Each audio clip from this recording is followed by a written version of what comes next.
It's another weekend of racing at Santa Anita. That means there are free pick'em contests. Gino Bacola and Eric here from ETOF 21 Sports to talk about the Santa Anita pick'em contest for Saturday and for Sunday. Eric, these are a lot of fun for folks like you and me. We love to play sports. We're always watching and betting on the college football and NFL games, some baseball games also. And then we're playing the races too. This is going to be a big Saturday at Santa Anita because they have a mandatory payout in the Rainbow Pick Six. So in the Pick Six, which starts in race 5, there's a mandatory payout. There's going to be a ton of money in the pool. There'll be a lot of people focusing. So these contests are fun because they really test your knowledge of sports and racing. That's all over the board. MLB, college football, horse racing. I love doing this stuff, man. You can go out there, a chance to win money, and it's free, which is phenomenal. Best way to build your bankroll, best way to get a nice ROI. It doesn't cost you a cent to enter. You don't have to deposit anything. You don't have to give them your credit card on file. All you do is register for a free account right here at the website, and it looks like this right on the front, pick'em.santanita.com. All you have to do, you register, you sign up, make sure to check out the rules. If you're curious about any of the details of the contest, you can read right through. But there is a winner every day they have these contests. The first place finisher wins $1,000 every Saturday, every Sunday. And then they also have cumulative prizes for the folks who have the most correct picks and the folks who make the most total selections. So if you play in this thing every single day, even if you don't win one, you'll be able to stack up a lot of correct selections, and maybe you win the overall prize for the entire meet. You can see my account. That's what G said. I'm logged in and ready to rock. So what you do, Eric, is you just click, once you're logged in, all you do is click on cards, and it'll take you to the available cards that you can enter. So for right now, we are going to talk about Saturday, October the 15th. And make sure, like always, most important, the tiebreaker. So the number that we've been seeing, Eric, that I've been seeing is around 2 million for what this total pool could be in the Santa Anita Pick Six on Saturday. So I'm not going to say round number like 2 million. I'll kind of say like 2,145,000. I'll just kind of make it a little bit of a strange number, but I'll kind of put it right in like the 2.1 million range for me for the tiebreaker. And then every time you submit your tiebreaker, it'll tell you right away that your answer has been submitted. So it's nice to know immediately that they've logged your answer every time you click on one. Yeah. I mean, I did a totally random number too. I did 2,721,693. So we're both over 2 million in the $2 to $3 million range. That's what we're shooting for here for the Pick Six pool. That's the tiebreaker. So race number 1 or prop number 1 is just simple. Eric, it's just pick the winner of race number 1. And I believe you were talking about Daniel's Magic, the number 2 in here. Yeah. Hernandez was on the 3 Balladetta. Did I say that right? Bellotti. Yeah, he was on Bellotti before. At Del Mar, the fact he's going to the 2 tells me the 2 is alive in this one. I like the setup for the race for him to get the win, so I'll be on the 2. Yep, he'll make the 3rd start of his form cycle. Daniel's Magic is very, very live. I'm going to look at the 4, Santos to Wilson. I think with his running style, he could send hard and maybe even get the lead in here. I don't know how much other early speed, maybe one Silk Stocking, maybe Commander Kai flashing a little bit of speed. Bochambo's also got a little, but I think Santos to Wilson is the quickest. I'm hoping they get aggressive with him. So for me, it's Santos to Wilson. If you want to select the 2, Daniel's Magic, it'll let you know your pick has been made. If you want to make a change, you can always make a change right up until post time. Now, remember, first post at Santa Anita on Saturday is at 1:00 p.m. Pacific time, 4:00 p.m. Eastern time. So once this first race goes, your entry will be locked. You can't enter, but once the first race goes, if you're entered, you can still make adjustments in each of the props up until they go. So now keep in mind, the second prop, because it deals with the full Santa Anita card, that's one that you have to have picked before the first race goes. What number do you think will be higher? Juan Hernandez wins on the card on Santa Anita. If you pick that one, it'll let you know your pick has been made. Or Mariners run scored on Saturday. It'll tell you if your pick has been made there. Eric, what's nice, it always lets us know the percentage of people that have selected each of these. I believe you said you're going to try to zig in this one when a lot of people might zag, and you're going to look to Juan Hernandez. Yeah, I'm going to look to Juan Hernandez. So Juan Hernandez has 8 mounts on Saturday. He could win legitimately 8 races. He has mounts on 5-2, 5-2, 5-1, 4-1, 6-1, 5-2, 3-1, 3-1. I mean, we're talking about a lot of live horses. That to me smells like, 4 wins or so. Yeah, and I mean, I look at it like this. Lance McAllister, he's only allowed 12 runs since he's returned from his injury. Lots of 2s he's been throwing up, just like lots of 2-run games there. And I know that Seattle does have a good batting average against right-handed pitchers, but if you just look at their RPIs, so run producing, they're 19th in MLB with only 379 against righties. So yeah, I think they're going to struggle. And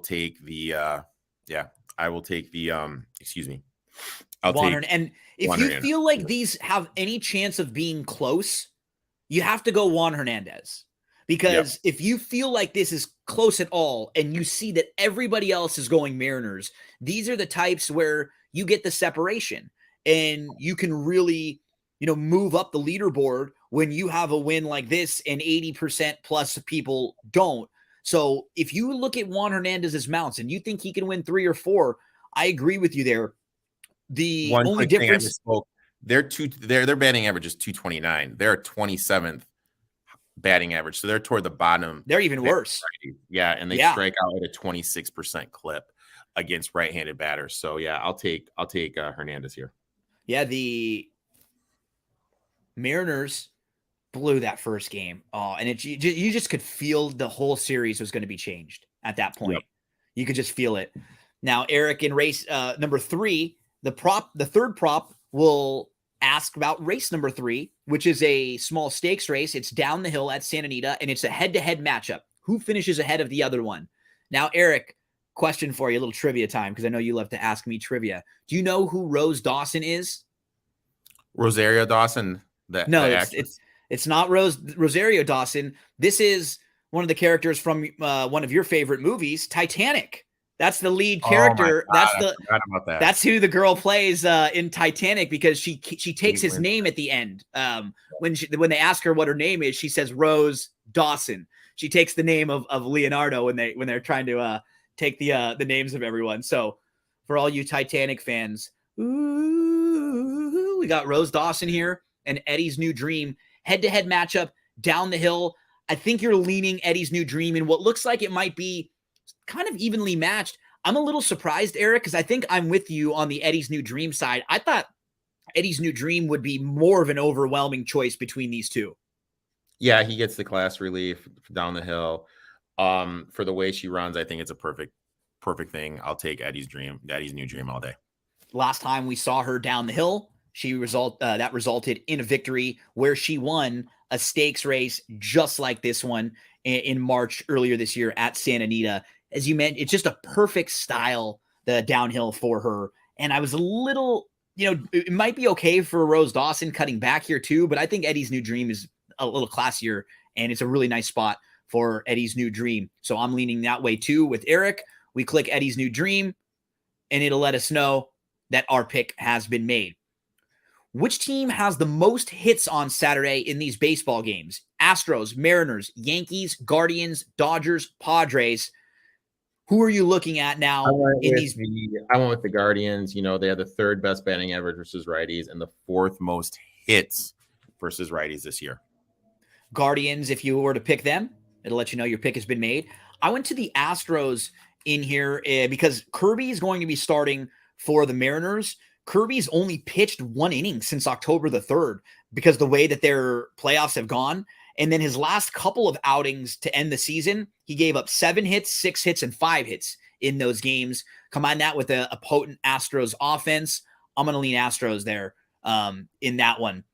We move from baseball to football, college football. Mississippi State, Kentucky. Mississippi State, Eric, is a 6.5-point favorite on the road at Kentucky. Now, we've seen this move a little bit to around 7 in the Mississippi State side, but you and I spoke about this game earlier on a college football preview show that we do.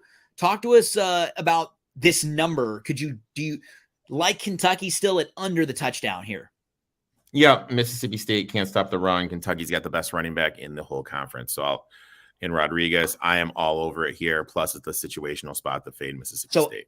I have a question for you because I'm also on Kentucky. I love this spot. Mississippi State plays Alabama next week, so this might be kind of a trap spot for them. I went with Kentucky for the most rushing yards on the next prop as well. I did too. Yeah. I think they have an opportunity to run the ball really well. And I look at USC is always going to be over selected in props like this. Always, because we're dealing with Santa Anita, Southern California. A lot of people that are playing in these contests are living in the Los Angeles area. So USC, UCLA, Dodgers, Lakers in these sort of props, they're probably always going to be a little bit overvalued. Clemson at 47%, that seems pretty high to me. And I think Kentucky, as you mentioned, that's one of the reasons why I like Kentucky in the game against Mississippi State. I think they'll be able to run the ball really well against them. If Levis comes back, that may give them a little bit of extra boost in their running game, and it'll definitely make them tougher to defend. If he's back there, they won't be able to stack the box nearly as much. Yep. I love that play too.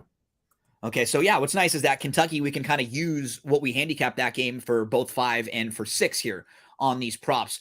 Over under 50.5 in Clemson, Florida State. Eric, talk to us about this game. Undefeated Clemson at Florida State.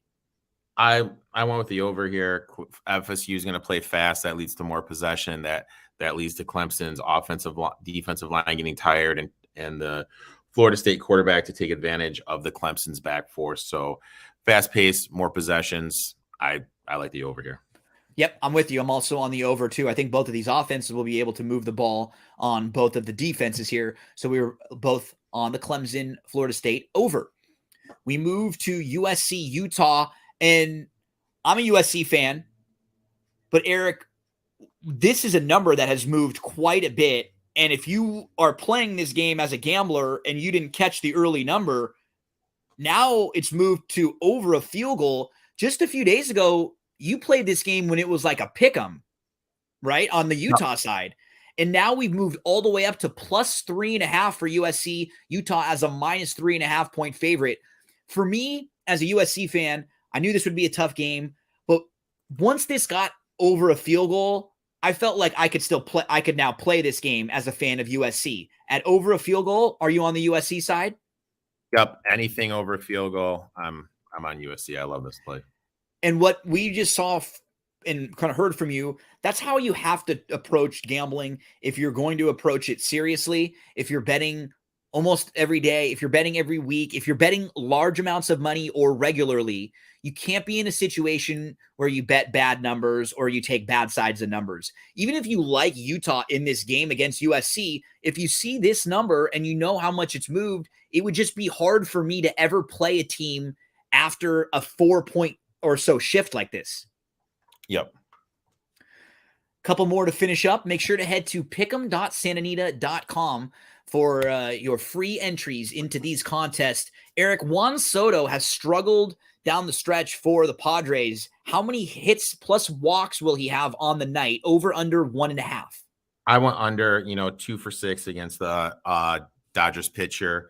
Also, he's only gone over this 2 out of his last 5 games. He's struggling, like you said, so I took the under. And keep in mind, this isn't like total bases. This is hits plus walks, right? So it's not like 1.5 total bases or anything like that. So he does need to get, multiple here. He has to get on base multiple times here with clean hits and walks. I'm on the same side. We're both on the under here. The 10th race is a really challenging race to close out the card, Eric. Who are you looking at in a just pick the winner of race 10? I went School Dance. They got the winningest jockey, first ride out under the Phil D'Amato bar, and as a trainer, won the last one out at Gulfstream. I just think it's a good one for School Dance. Incredible stretch that D'Amato has been on recently with horses on the grass. This horse really is a wild card player. I think you absolutely want to use him in your pick sixes if you're playing. Also, I like Beachgrass. Beachgrass is a horse who actually won at this level a few starts back. He was a maiden and he beat winners. I think I keep saying he and it's she. Beachgrass actually had legitimate trouble in back-to-back races, then went to the bench for a little while, came back off the bench, and was a deceivingly good fifth where they had trouble again. I expect a big effort from Beachgrass. So I'm selecting Beachgrass in here. As we continue along, straight yes or no, Aaron Judge, home run. We saw him with all the buzz this year, hit that big number, the American League all-time record for home runs. Is he going to get one on Saturday night? No. I think he it's just hasn't. easier in these type of props. I think I'm always going to go no, right? Because he has to get it. You've won this right now. If something happens, he gets hurt, he only has a couple at bats, they pitch around him, or just, like he tightens up a little bit. It's hard. Like, I would almost always lean no in a will someone hit a home run prop. Yep. Agree 100%. It's just really difficult to get there. Final one, Eric. What number will be higher? Highest winning payout on the Santa Anita card or total points scored by USC? I genuinely have a tough time with this one because Santa Anita does have a few big fields in that Rainbow Pick Six sequence where they have like 10 and 12 and some horses that, I could see paying 15-1. That would mean that they're like a $30 winner or so. Do you think USC gets to like 30 points? So how did you sort of play this one out? I did that. I don't think there's going to be, I think it's going to be a pretty chalky day tomorrow on Saturday. And we can see USC, even in a game that they would lose, still possibly get to about 30, 35, because the total in this USC game is what? It's over 60. Yeah. I think, right? It's like 6. So if the total in the game is 64.5 and USC is a 3-point underdog, that would tell you that USC is projected to score around 30 points. So they think USC is going to score 30 points here, and that would need you to get a 15-1 winner on the card for that to happen. Eric, my friend, love going over these pick 'em prop contests with you. It's so much fun to pick your brain and talk races, talk football, talk about all of the different sports that are involved. We're going to be giving you a follow on social media. Tell everybody where they can follow you on Twitter. At ETOF21. At ETOF21. Make sure to give Eric a follow. We'll be back with you again next week to talk more on the Santa Anita Pick'em Prop Contest. Thanks so much for hanging out with us, and good luck.